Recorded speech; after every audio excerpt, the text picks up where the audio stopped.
Hi there, Pisces. It's Maria from the Tarot Shop here with your reading for the month of March. I have got a couple of things to talk to you about. The first thing is that if you haven't been to me before, there are two. Look at the light messing around. Stop it. There are two decks in front of you. The one on the left is an oracle deck. It is the Angels of Healing and Hope.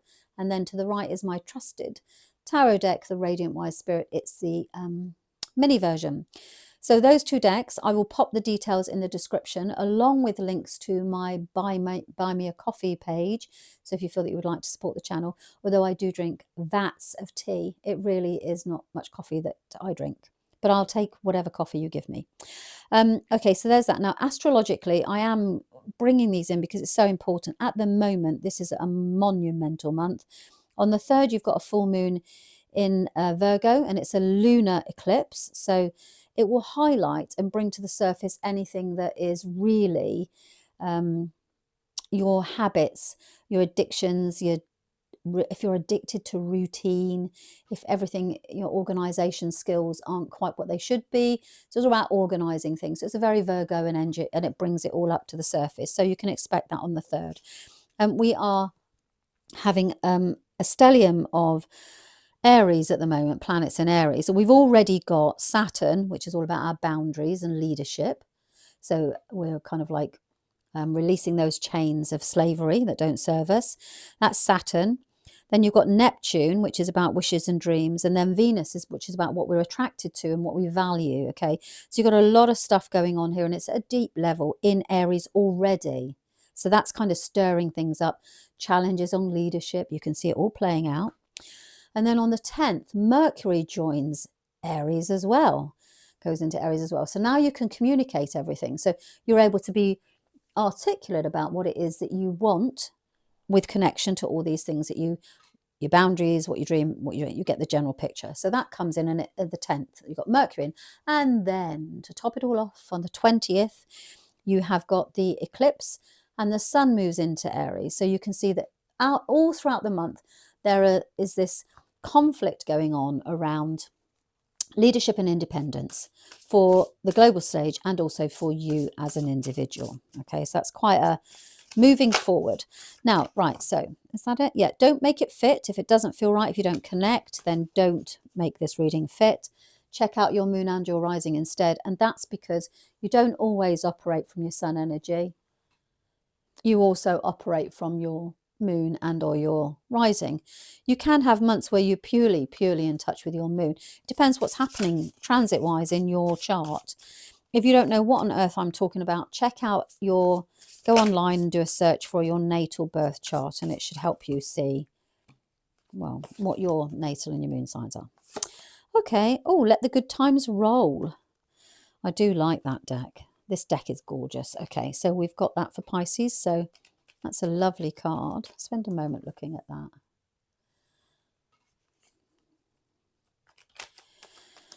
Lovely. Right, Pisces, tarot message, March.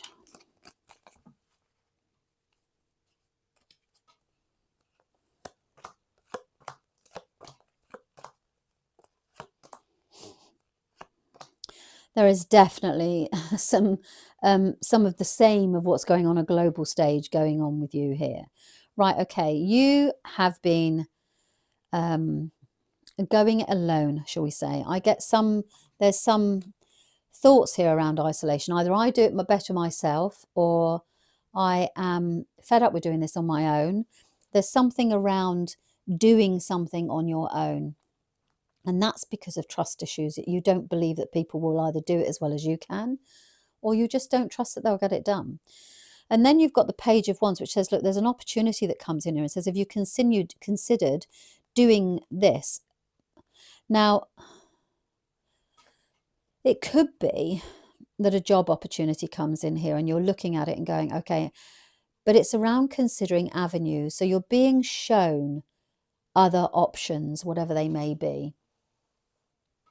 Other ways of doing things, maybe other ways of taking control rather than being led in this situation. You're going to take some control. I'm messing with my lights again.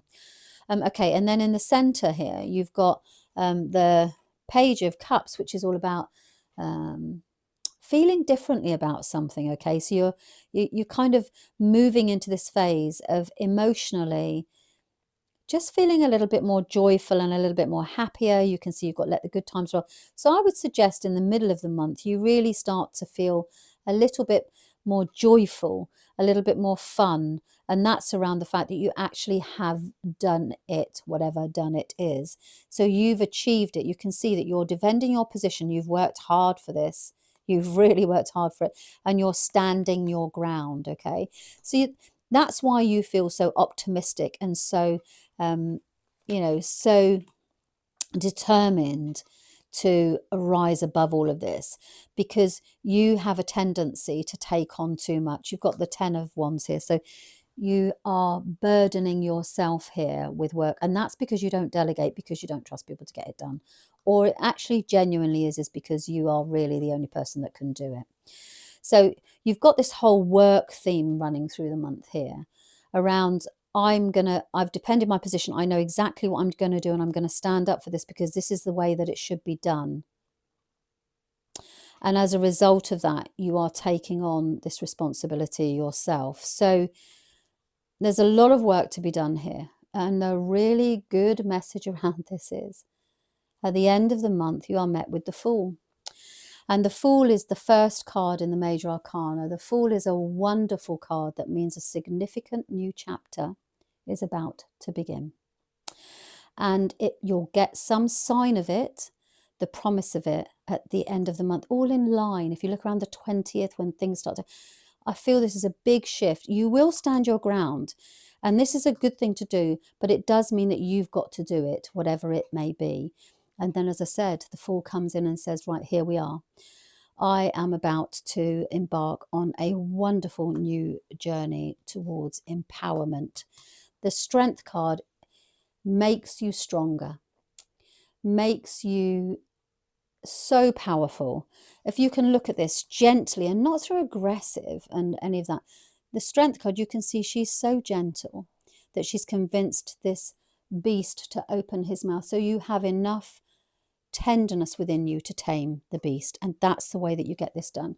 So this is why we've got let the good times roll. Yeah, we've got some stuff to do, we've got work to do, very tiring, but look what's at the end of the rainbow. This is the pot of gold at the end of the rainbow, and it's the beginning of something. I don't want you to see that this is a conclusion. This is the start of something quite wonderful for you. Okay, that's it, Pisces. I hope that you found that helpful, and you'll start to see the channel flash up quite a bit in a minute, because we've got quite a few decks for me to show you over the next few weeks. I've got a lot here, actually. I'm just looking at them, and looking at them doesn't get them filmed, does it? So you'll start to see new unboxings going over the next couple of weeks, and then I'll be back again with April's readings. Okay, I hope you found that helpful. Thanks very much for your time. Bye-bye.